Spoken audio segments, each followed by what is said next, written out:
Bonsoir à toutes et à tous. Très heureux de vous retrouver ce soir pour la grande édition du journal télévisé sur ESAE TV.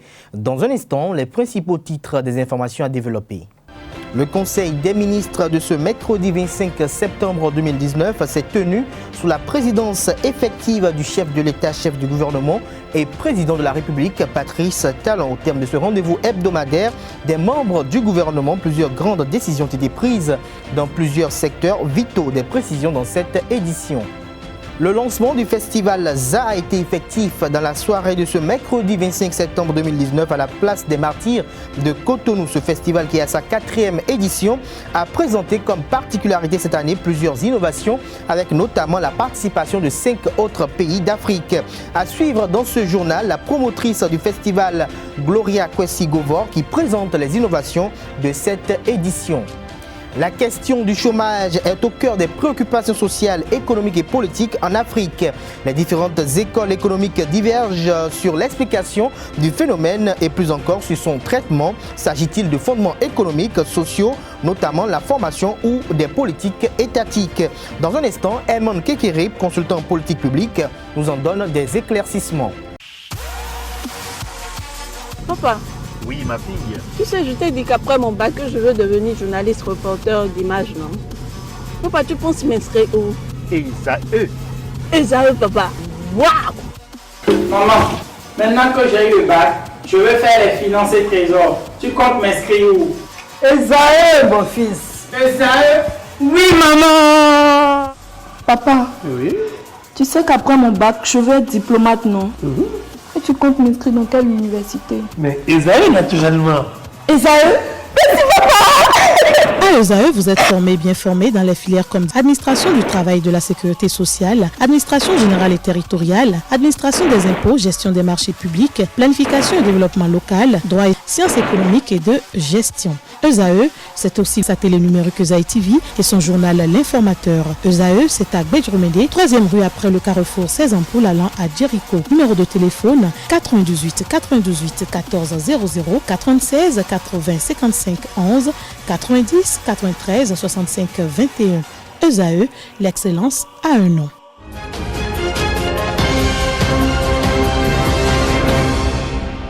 Bonsoir à nouveau, chers amis internautes. Carnet noir, l'ancien président français Jacques Chirac est décédé ce jeudi 26 septembre 2019 à l'âge de 86 ans. Sa carrière politique, de la mairie de Paris au RPR en passant par Matignon et l'Élysée, restera comme l'une des plus remarquables. Chef de l'État, Premier ministre, ministre, maire de Paris, Jacques Chirac, qui est mort ce jeudi, aura occupé les plus hautes fonctions de la République française au cours d'une carrière politique d'une durée exceptionnelle, plus de 40 ans. Jacques Chirac est né le 29 novembre 1932 dans le 5e arrondissement de Paris, de parents corréziens. La rédaction d'ESAE TV présente toutes ses condoléances à la famille éplorée, au peuple français, au président Emmanuel Macron et à tout son gouvernement, à la communauté internationale et aux Français résidant au Bénin. C'était une brève pour ouvrir cette édition. L'adoption du projet de loi de finances gestion 2020 et la création des organes de mise en œuvre des réformes du secteur de la santé tels que le Conseil national de la médecine hospitalière, le Conseil national des soins de santé primaire, l'Agence nationale de régulation pharmaceutique et l'Autorité de régulation du secteur de la santé sont en autres quelques-unes des grandes décisions issues du Conseil des ministres de ce mercredi 25 septembre 2019, tenu sous la présidence effective du président Patrice Talon. Pour plus d'explications sur ces décisions préévoquées, je vous invite à suivre Alain Orunla, ministre de la Communication et de la Poste et porte-parole du gouvernement lors du traditionnel point de presse servant de compte rendu du Conseil des ministres. Adoption du projet de loi de finances gestion 2020. Dans le respect des dispositions constitutionnelles et en vue de poursuivre harmonieusement la mise en œuvre du programme d'action du gouvernement, le Conseil a adopté la politique budgétaire de l'État pour la gestion 2020 ainsi que le projet de loi de finances qui en découle. Le dit projet est équilibré en ressources et en charges à 1 986 milliards 910 millions de francs CFA, soit une hausse de 109 milliards 367 millions de francs CFA, correspondant à un taux d'accroissement de 5,8% par rapport à l'exercice 2019. Ce projet de loi de finances gestion 2020 postule un taux de croissance de 7,6%, un déficit budgétaire de l'ordre de 1,8% du PIB en amélioration de 0,4% par rapport au niveau attendu à fin décembre 2019 et un taux d'inflation maîtrisé. Enfin, le projet de budget résulte d'une démarche participative et consacre une amélioration notable des ressources destinées aux actions à sensibilité sociale. Ce faisant, le gouvernement donne une preuve supplémentaire de son souci d'assurer la répartition équitable des fruits de la croissance économique. C'est pourquoi il a adopté le décret transmettant le dit projet de budget à l'Assemblée nationale pour étude et adoption. Création des organes de mise en œuvre des réformes du secteur de la santé. Les réformes du secteur de la santé sont d'une nécessité absolue aux fins de corriger les dysfonctionnements graves qui impactent ses performances. Pour y parvenir, le gouvernement a mis en place une commission technique ad hoc. Au terme de ces travaux, la commission a fait plusieurs recommandations au plan institutionnel, au nombre desquelles la création du Conseil national de la médecine hospitalière et du Conseil national des soins de santé primaires. Le premier aura pour mission, entre autres, de fixer les normes et protocoles du domaine, les politiques et stratégies sanitaires nationales, puis de veiller à leur application. Quant au second, il sera chargé, en matière de soins de santé primaires, d'élaborer les politiques et stratégies sanitaires nationales, de proposer les améliorations nécessaires à la réglementation, puis d'assurer le suivi de leur mise en œuvre. Par ailleurs, et dans la même dynamique, conformément à l'orientation suggérée par la commission chargée de proposer des réformes pour le secteur pharmaceutique, il est créé l'Agence nationale de régulation pharmaceutique. Elle sera chargée de mettre en œuvre la politique nationale en matière de pharmacie et de produits de santé. Elle remplace l'actuelle direction de la pharmacie, du médicament et des explorations diagnostiques et aura, entre autres attributions, le contrôle du secteur pharmaceutique et l'application de la réglementation dans les domaines relevant de sa compétence. L'étude des demandes d'autorisation d'ouverture et d'exploitation des établissements nécessitant son avis. La délivrance des autorisations de mise en service et de commercialisation des produits de santé. Enfin, le Conseil a marqué son accord pour la création de l'autorité de régulation du secteur de la santé. Elle a pour mission essentielle de garantir l'accès des citoyens à la santé. À cet effet, elle se prononce sur toute question relative au secteur, en particulier les orientations politiques, stratégiques et institutionnelles. Dans la même logique, elle est notamment chargée de veiller à une offre de soins de qualité sur toute l'étendue du territoire national, définir les normes de qualité pour le secteur de la santé, conduire le processus d'accréditation des praticiens médicaux et paramédicaux, conduire le processus de certification des établissements sanitaires et assurer leur suivi, veiller au respect des pratiques médicales et paramédicales validées et émettre un avis conforme pour la prise des actes de déploiement et de redéploiement du personnel public du secteur de la santé, à l'exception du personnel du niveau central.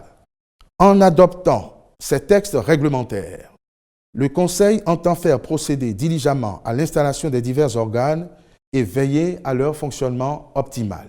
Restons dans le cadre de ce rendez-vous hebdomadaire des membres du gouvernement de cette semaine. Le Conseil des ministres de ce mercredi 25 septembre 2019 a eu à adopter les nouveaux textes statutaires de la Chambre de commerce et d'industrie du Bénin CCIB. Je vous invite à suivre à nouveau Alain Orunla, ministre de la Communication et de la Poste et porte-parole du gouvernement, qui par la même occasion nous édifie sur les autres mesures normatives prises au cours de ce conclave gouvernemental. Adoption des nouveaux textes statutaires de la Chambre de commerce et d'industrie du Bénin, CCIB. La mission d'administration provisoire mise en place en vue de créer les conditions d'une meilleure gouvernance aux fins d'accroître les performances de la Chambre a soumis au comité de supervision divers projets de textes tendant à la réalisation des objectifs poursuivis. Ces textes ont été jugés pertinents par les associations et organisations professionnelles de même que par les opérateurs économiques à l'occasion des séances d'information et de concertation organisées dans toutes les régions économiques du pays. Globalement, les améliorations apportées au texte concernent la rationalisation, la simplification, la professionnalisation et le renforcement de la transparence du processus électoral qui permettra de désigner désormais 69 élus consulaires au lieu de 99 précédemment, avec l'implication de la Sénat et l'utilisation du vote électronique. La correction des problèmes de représentativité par la révision des critères à remplir pour être électeur ou candidat. Il sera ainsi assuré dorénavant une présence prépondérante dans l'Assemblée consulaire de représentants des entreprises présentant un poids économique significatif. La simplification du mode de gouvernance de la Chambre qui passe par une plus grande responsabilisation de son secrétariat général dans les tâches de gestion courante des ressources financières.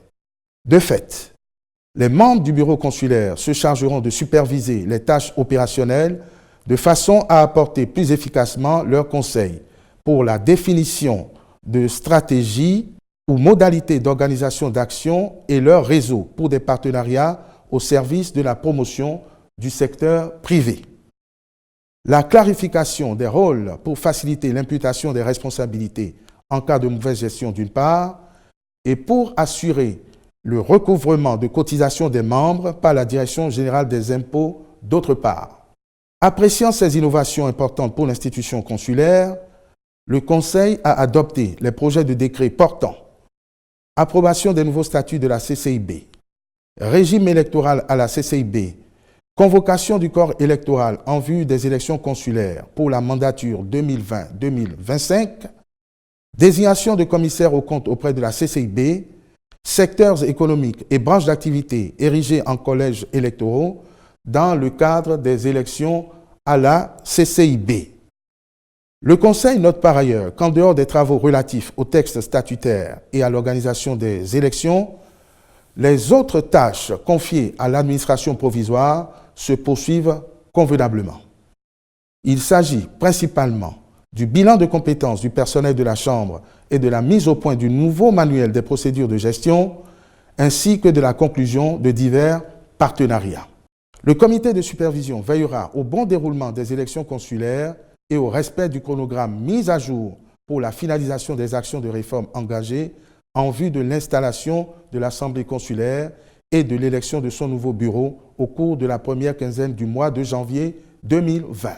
Les autres mesures normatives prises par le Conseil se rapportent à la nomination des membres du Conseil d'administration du Centre de documentation et d'information juridique CEDIJ, la transmission à l'Assemblée nationale pour autorisation d'adhésion à la Charte internationale de l'énergie adoptée à La Haye, aux Pays-Bas, le 20 mai 2015, puis à l'adoption des statuts de l'Agence pour la gestion de la logistique des officiels ainsi qu'à la nomination des membres de son conseil d'administration. Toujours Conseil des ministres, l'autorisation de la signature du protocole d'accord de partenariat entre le Bénin et l'Organisation internationale de la police criminelle, la mise en application d'un programme spécial d'immersion et de pré-insertion professionnelle dans l'enseignement secondaire général et des sanctions disciplinaires à l'encontre de 5 agents des douanes sont également des décisions qui ont été prises hier sous l'égide du chef de l'État, du président de la République, Patrice Talon. Je vous invite à suivre le porte-parole du gouvernement, ministre de la Communication et de la Poste, Alain Orunla, pour plus de détails. Au titre des communications, autorisation de la signature du protocole d'accord de partenariat entre le Bénin et l'Organisation internationale de police criminelle, Interpol. Le Bénin fait partie des États retenus pour la phase pilote du programme dit Système d'information policière pour l'Afrique de l'Ouest, destiné à mettre en place une plateforme d'échange de données policières entre les pays membres de la CEDEAO. Dans la perspective de la généralisation du programme, il doit signer un protocole d'accord avec Interpol. Le dit protocole définit le cadre juridique régissant la mise en œuvre du programme, dont la finalité est de promouvoir davantage de sécurité dans l'espace communautaire. Mise en place d'un programme spécial de pré-insertion dans l'enseignement. Pour couvrir les besoins en personnel enseignant dans le secondaire général, l'État a eu recours depuis des décennies à l'utilisation des vacataires. Cette pratique a pour conséquence, entre autres, le maintien des intéressés dans la précarité, l'absence d'un profil clairement défini, le défaut de prise en charge sociale, le manque de suivi des prestations et les retards dans le paiement des heures de vacation exécutées. Aussi, le gouvernement a-t-il œuvré ces dernières années à l'amélioration de la gestion de la paie de cette catégorie d'enseignants via la bancarisation afin de mettre fin aux tracasseries qu'ils subissaient. Mieux, il a été constitué une base de données des aspirants au métier d'enseignant dans les sous-secteurs des enseignements maternels, primaires et secondaires générales en vue de mettre fin à la précarité des vacataires et de combler le déficit en personnel enseignant. Pour ce faire, la gestion des intéressés au titre de l'année scolaire 2019-2020 est confiée à l'Agence nationale pour l'emploi à travers le programme spécial de préinsertion dans l'enseignement. Ainsi, 15 875 aspirants retenus dans la base de données bénéficieront, dans le cadre de ce programme, d'un contrat de travail d'une durée de 9 mois. Par cette mesure qui représente un effort financier de plus de 16 milliards de francs CFA, le Conseil œuvre à la promotion d'emplois décents et à l'amélioration de la qualité de l'enseignement dans notre pays. Sanctions disciplinaires à l'encontre de 5 agents des douanes. Le Conseil a pris connaissance d'un rapport de conseil de discipline concernant 5 agents des douanes. Parmi eux, 3 étaient en poste à la recette d'Atiémé. Il ressort des fautes professionnelles graves à eux reprochées, des déclarations non conformes ayant généré un manque à gagner important au Trésor public, ainsi que l'a révélé un contrôle de routine effectué le 26 novembre 2018. Quant aux 2 autres, le rapport révèle que l'un a abandonné son poste pour cause de toxicomanie, tandis que l'autre a fait l'objet d'une condamnation en justice pour délit d'extorsion de fonds. Prenant acte du compte rendu, le Conseil a prononcé, conformément au texte en vigueur, la radiation de ces agents indélicats des effectifs du personnel des douanes. Il saisit l'occasion pour réaffirmer sa détermination à mettre fin à la prévarication et à l'impunité dans l'administration publique. Le lancement du festival ZA a été effectif dans la soirée de ce mercredi 25 septembre 2019 à la place des Martyrs de Cotonou. Ce festival, qui a sa 4e édition, a présenté comme particularité cette année plusieurs innovations avec notamment la participation de 5 autres pays d'Afrique. L'objectif visé par le festival ZA est de faire découvrir la cuisine béninoise et de la révéler aux autres cultures. Pour en savoir sur les innovations de cette édition, je vous invite à suivre Gloria Kwesi Govor, promotrice du dit festival. Elle est au micro de nos reporters. Cette édition a tout de nouveau. Déjà parce que c'est une édition carrément, une édition du nouveau départ, on va dire. Parce qu'il a été, le concept a été revu, le contenu aussi. La preuve, cette année, vous avez des chefs étrangers, des chefs cuisiniers et pâtissiers du Bénin et d'ailleurs, autour de l'événement. Les années précédentes, ce n'était pas ça. Nous avons décidé, à partir de cette année, d'ouvrir le champ pour pouvoir avoir plus accès aux différentes opportunités qui s'offriront à nous dans le cadre de la promotion de notre cuisine. Déjà, nous faisons ce que nous pouvons déjà à travers cette fois qu'on organise, ce festival qu'on organise, en regroupant les restaurateurs, en regroupant ceux-là même qui sont les professionnels du métier autour de la chose. Et l'objectif, c'est quoi? C'est de présenter nos mets qu'on a eu à goûter autrefois et qu'on ne trouve plus aujourd'hui. Ces mets-là auxquels nous n'avons plus accès. Il y en a, on peut en citer. C'est pour faire revenir ces mets. Ce soir, à l'ouverture, des dégustations seront faites.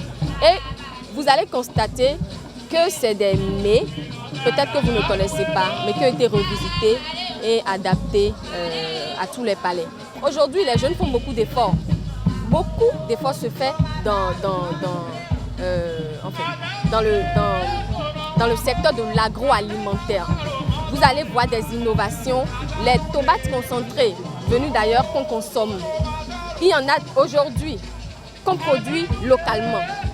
Il y a des piments, de la farine de piment modernisée, adaptée à des palais. Il y a beaucoup de choses en fait que les jeunes font aujourd'hui qui quand même participent à la promotion de la cuisine, à la promotion du consommation local. Ce que nous allons faire, nous, Béninois, pour encourager ces jeunes-là, c'est quand même de consommer ce qui est produit dans notre pays. Je pense quand même qu'aucun pays ne peut se développer juste en se basant sur ce qui vient d'ailleurs.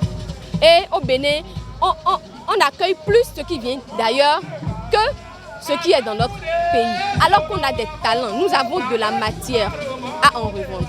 Moi, j'ai envie, dans 2, 3 ans, 4 ans, qu'on dise, voilà, il y a un mets du Bénin inscrit sur la liste du patrimoine immatériel de l'UNESCO. Moi, c'est mon souhait et mon appel va droit aux autorités du Bénin. La gastronomie, on peut beaucoup faire avec. Vous ne pouvez pas parler tourisme aujourd'hui sans parler gastronomie. On ne peut pas ramener des étrangers et leur offrir encore ce qu'ils ont l'habitude de manger chez eux. Ce sera un péché. Toujours dans le cadre de la cérémonie solennelle consacrée au lancement du festival ZA, le directeur du département du tourisme du ministère du Tourisme, Bertrand Adjovi, a expliqué au micro de nos reporters les raisons motives du soutien du ministère du Tourisme, de la Culture et des Arts au festival ZA. On l'écoute au micro de Jeff Ronquet et d'Anifat Boukari. Le festival ZA, comme vous le savez, dans tout pays, dès que des visiteurs arrivent, ils se font héberger. Après, ils doivent soulager leur faim, leur soif. Donc la culinaire intervient à cet effet. Le tourisme est ce secteur-là qui met en valeur ce que la culture lui amène. Donc la culture constitue un intrant pour le tourisme. Et à partir du moment où chaque contrée a sa civilisation, a sa culture, et que nous devons nous vendre aujourd'hui, encore moins avec le programme d'action du gouvernement, qui inscrit en son cœur le tourisme comme un levier de développement économique, parce qu'un secteur contributeur de richesse, de devises, d'emploi, nous devons soutenir ce festival qui réunit d'autres pâtissiers, d'autres pays, au fin de permettre aux Béninois, de par leur curiosité et leur intérêt, à pouvoir découvrir ce que chacun a amené, mais en l'occurrence ce que le Bénin a de plus en matière d'art culinaire. Je pense qu'il est temps désormais que nous puissions aller dans nos restaurants et demander à manger de nos mets traditionnels, de nos mets habituels que nous mangeons, et que nous puissions penser au développement de notre pays à partir de là. Festival ZA, qui est sa 4e édition, est ce festival qui n'est pas un de plus, mais qui permettra de pouvoir accompagner l'élan du gouvernement en matière de ses ambitions aujourd'hui pour le développement du tourisme.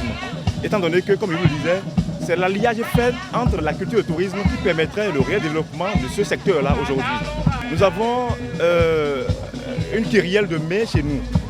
Et dans la déclinaison, vous allez constater après qu'il y aura des mets qui vont se dégager comme étant de l'envie de manger de la population béninoise et des étrangers qui viendront vers nous. À cet effet, je n'ai pas, sinon je dirais que j'ai foi en ce qu'il se dégage certains mecs de façon capitale et déterminante qui inscriront certainement le Bénin sur le panel de la gastronomie au monde. Et puis pour finir, la question du chômage est au cœur des préoccupations sociales, économiques et politiques en Afrique. Les différentes écoles économiques divergent sur l'explication du phénomène et plus encore sur son traitement. S'agit-il de fondements économiques, sociaux, notamment la formation ou des politiques étatiques? Pour Herman Kekere, consultant en politique publique, l'une des principales issues pour la résolution de la problématique liée au chômage, c'est d'adapter l'école aux besoins de la société. Pour plus d'explications, je vous invite à suivre Herman Kekere lors de l'une de ces conférences publiques. Des gens qui sont formés pour conduire des fusées alors que vous n'avez même pas d'hélicoptère, ils ne vont pas travailler, ils ne sont pas des chômeurs. Pour moi, ils ne sont pas des chômeurs. Parce qu'ils ont été formés à un métier. Seulement qu'ils sont quelque part, ils ne peuvent pas exercer le métier. Ça n'est pas plus compliqué que ça. Donc, s'il faut régler le problème du chômage, ce n'est pas en faisant des forats, des séminaires, des ateliers. Non, ça ne donnera rien. Ça va juste permettre à une petite économie de ceux qui louent les salles de conférence, les services traiteurs. Voilà. Mais ça ne peut pas régler le problème du chômage. La seule solution, selon moi, c'est l'école. Adapter l'école aux besoins de la société. Autrement dit, je partirai d'un exemple. Autant que nous sommes ici, si nous voulons un jour faire le commerce, qu'est-ce que nos mamans font quand elles veulent faire le commerce? Ah, il y a les motos Djanana qui marchent. Ok, je vais acheter les motos Djanana, je les mets sur le marché, je vends. Si je vais acheter des patins pour skier, je ne vais pas vendre.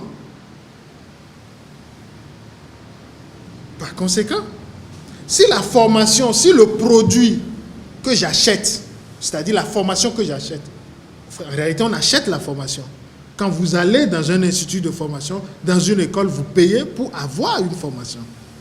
Cette formation que vous l'achetez, il faut aller la vendre sur le marché de l'emploi.